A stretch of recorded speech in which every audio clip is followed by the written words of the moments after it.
Welcome back to the morning show here on Arise News. Thank you for staying with us. It's now time to review headlines of today's newspapers with Ombudsman of This Day and Arise Media Group and This Day Newspaper Limited's Group Executive Director, Kayode Komolafe. But as we like to call him in-house, Mr. KKKKK. Good morning, Steve. Welcome. Good morning, Steve. Good morning. Thank you. Good morning. Great to be with you this morning. Yeah, thank you. We too. All right, we dive straight into it. This Day on Sunday, the newspaper of record. I think we should take it from top to bottom, KK, from the window story, which says Tinubu to Chief of Staff, ensure cut in cost of governance, no large delegation to hunger meetings, which is coming up later, I believe, in New York. I think that this will interest a lot of Nigerians, given what is happening. I'm sure we'll soon come to that in the lead story, given what is happening about the seized aircraft, particularly the new one, are costing a huge amount of money. And also lately, people are talking about the president's Cadillac, and people are, Dr. Pierce made a reference to it. People are saying 1 billion naira. Other people are saying that, we've known Nigerian leaders, particularly presidents or heads of state, to be riding from Peugeot to Mercedes Maybach. But it looks like our president, prefers the Cadillac. Cadillac Escalade. Fully armored. And people are saying that, why are we so, at the time that we're supposed to be, tightening our belts? So president is now telling the chief of staff, ensure cut in the cost of governance. A lot of people are also asking what is happening to Orosanye report.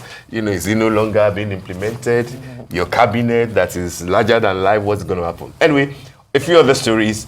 The strip under that window story. Telecom subscribers kick against planned tariff hike, say it's additional burden. That story is on page 8. And I'm sure that this is one thing that many Nigerians will find burdensome, given the series of other things that people are dealing with in terms of inflation and high cost of living. Under the masthead, opposition lawmakers accuse PDP chairman, secretary of plotting to remove Fubara. We posed that question to Dr. Pierce, and he thinks that Fubara will survive and that Wike will see that the people power is greater than pocket power. Under that story, outrage over abduction of 20 medical students in Benue. Governor Alia Pate NMA, lawmakers kick. IG deploys rescue team. This is the type of story that, pierces our hearts. This is not what one wants to hear. But sadly, all about insecurity in the land. 20 medical students abducted. And the lead story is Amosun. Chinese firm dispute is between two Chinese companies like P&ID Scam. Says Zhongfu lied against China Africa Investment FXE. Insists his government acted based on request of Chinese government. I am ready to provide documents to assist federal government, says Benga Daniel. This is an important story, as you know, and I'm hoping that you start your analysis from this. I think Punch, it is that says that the government of Ogun State are united in this position, which was part of what we also discussed yesterday when we analyzed the story. This is what everybody is talking about. 3 aircraft seized, and 1 may be released because of the diplomatic, plea made to the Chinese firm. But of course, it doesn't look like this does not look good on us. But that's where we are. KK, over to you, sir. Thank you, Steve. I quite agree with you that the Chinese story, if you like, is the story of the day. Now, the context should be clear. This is a problem, arising, from the alleged violation of bilateral investment treaty, BIT, between a Chinese firm, Zhongfu, and Ogun State government. Now, let's draw the lessons, from this. The first lesson, which is a very good one, which should be emulated, is that this matter, you have had now maybe 3 administrations, of in Ogun State. Yes. Involved, Yes. starting from the government of Otumba Gbenga Daniel. Yes. Then Senator Amosun's administration, and now Governor Abiodun's administration, And like you remarked, Steve, it's positive that they are all united in and having a problem-solving approach to it, rather than reducing the whole thing to politics, to political time. So I think, that is, commendable and very helpful in the circumstance. The second lesson is that in a matter like this, it is important to hear all the sides of the story. Not just to take, the initial, when the story broke, the initial thing was people to blame either the federal government or blame a particular administration in Ogun State.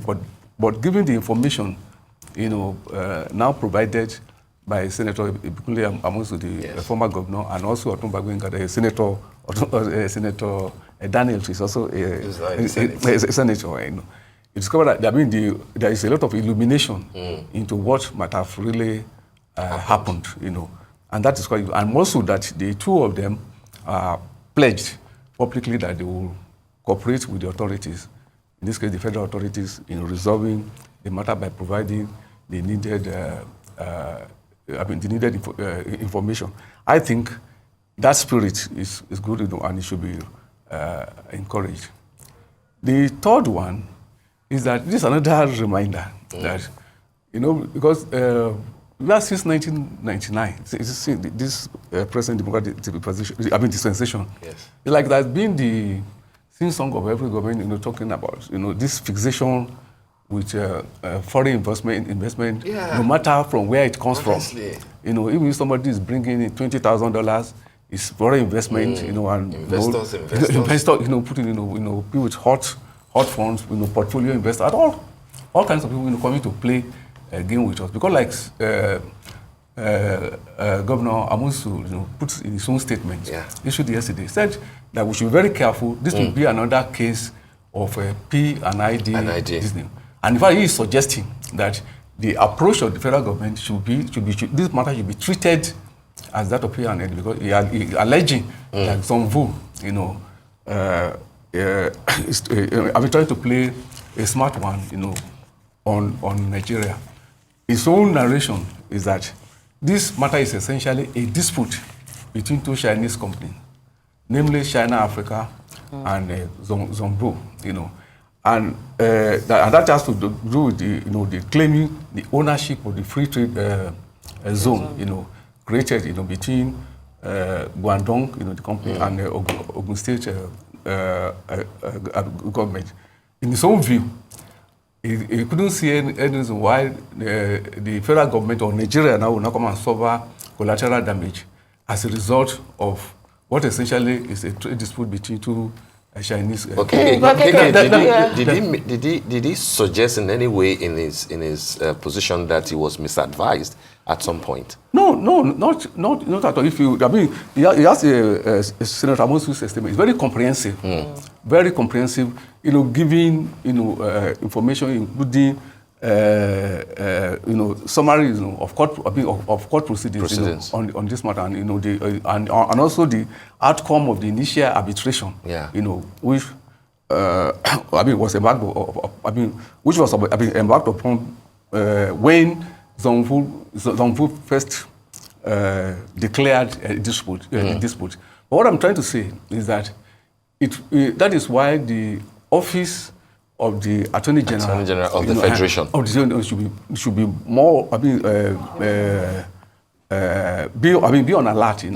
That when documents on all this, because ultimately before you finalize this kind of agreement, it will require the stamp of the federal authority, and that is where the office of the Attorney General comes in. That there should be proper scrutiny of all these agreements, so that so-called foreign investors, who are just portfolio people coming to play games, will not be cheating on us. Yeah, sorry. I was going to ask, especially because we're relating it to P&ID, and I always I always question this use of P&ID as an example of Nigeria being taken for a run, because even with the judgment in P&ID, the final arbitration still says that the Attorney General of Nigeria, that Malami misled the courts. So there were corruption on both sides. So that's why I wonder if, the statements that are coming out now are coming out after the arbitration has already been completed, had been ignored, and now be started being enforced. If the plane was not seized, if it were still in June where the land, the houses were seized in Liverpool, if it did not touch the president, would Amosun be releasing a statement? Would Senator Daniels be releasing a statement? If they did not take the presidential jets, if it was still the $70 million reward that was given, if they even paid it off when the arbitration completed, will we be having this conversation? Are we are we expecting this? Is this coming too late? Why was this statement not released when we were in arbitration? Why was this not provided? Released to who? Released to the public or to the court? To the courts. To the Attorney General, to the people who are defending Nigeria on the international stage. Why is the information out now rather than then? No, we should be charitable to the present government of Ogun State in this matter. In this case, there is nothing in the old story that suggests that the matter has been abandoned. Nothing. Senator Daniel has stated what took place during his own tenure, and what he did. Senator Amosun, has also stated his own version of the story. But earlier, even before the two former governors, the present administration of Ogun State, issued at the weekend, issued his own statement, detailing what has taken place, and that the government that the government is on top of it. So we are not talking of a situation whereby there is incompetent handling of the matter, It's just that we are having. I think the arbitration was handled incompetently, or it was sabotaged. Well, you're entitled to your view, yes. but my own reading, my own reading of it is that I wouldn't blame any of the three administrations, in this matter, because don't forget that this is a court judgment. Yes. The season of the presidential jet, by court, and like any other judicial process, it is still subject to further contest in court. There is nothing final. There is nothing final in what the French court. Nigeria still here, has the leeway, to still contest, what is going on. But I'm saying that in the old story, there's not been any lacuna that at a point that may be either the federal government or any of the administration in Ogun State abandon it, So we should be charitable to them, and should not unduly accuse them. Should we be charitable to them? In the initial arbitration, they did not call one witness. They did not call one expert witness. They kept asking for extensions. Nigeria had to set the deadline for the arbitration because we kept filing late. It seems like a systemic problem. I'm saying that the lacuna, the incompetence comes from the first judgment. Everything that's happening afterwards is just enforcing that first judgment. I'm saying that first judgment, should we not call out the incompetence there? Or should we not call out the government there let's give our government the benefit of the doubt, so that we don't, appear as if every time that it appears as if we lost a case, which is not it has not been concluded that we were incompetent. This is not the final verdict. It is not on the planes, but on the arbitration, it is a concluded case. Yeah. If you have a lawyer, Mr. Stephen, every single time you go to court, he's asking for deadlines or he does not show up, at what point do we say that this is a problem with the system? There are issues with the system. Okay. But don't let us conclude. But every case should be treated in its own merit. Yeah. Yes, I'm not absolving the public generally, but I'm just saying that we should not unduly indict public officers when there is no real just like Senator Amosun is saying, if it turns out to be a case like the PID and we are vindicated, it won't. I'm saying that it won't remove the issues that you are pointing out. If there's also faults on their part, the Chinese as well. That is what I meant. But the fault on the Chinese is supported by the fault on this side. If you allow corruption to thrive, then those elements will be taken advantage of. And in the P&ID case, till today, those people who were found at fault on the Nigerian side, we did not hold them accountable. Well, I mean, again, I don't think that's I see your point. I this one, and that was the point I made in the preface to my contribution to this story. That this that the first lesson, I said the first lesson we should draw is that especially the office of the Attorney General, that when you are having international agreement, that we should be more alert. We should take it more seriously, scrutinize the documents, and make projections and see where the loops are. Definitely, you are right. I mean, it's a lesson that we should be more serious about. Okay, quickly. Let's take the very sad story. The medical student, and also a doctor, Dr. Lewis. Yes, Dr. Lewis, was actually leading the medical students. It's very sad, and another reminder, that the question of keeping the country secure is still a work in progress.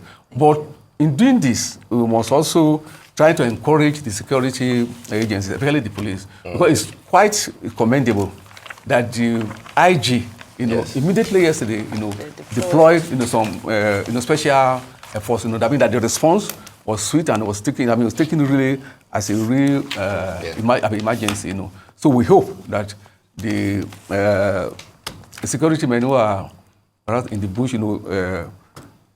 trying to rescue the students will succeed. Right. And we should encourage that there should be more of it, that there should be immediate a response and be given all seriousness. And that is what exactly the IG has done. So we hope, so our thoughts and prayers should be with the poor students who are now in captivity. And that let's hope that they will soon regain their freedom. Absolutely. Then let's take the window story. Yes, very quickly. Yes, quickly, but first on a lighter note. Will this pass as a sort of a symbolic gesture, to some of the placards during the protest? I'm asking Steve in particular, will you concede that at least this, even though you may say it's tokenist, that to me, I think it's a sort of response. It is.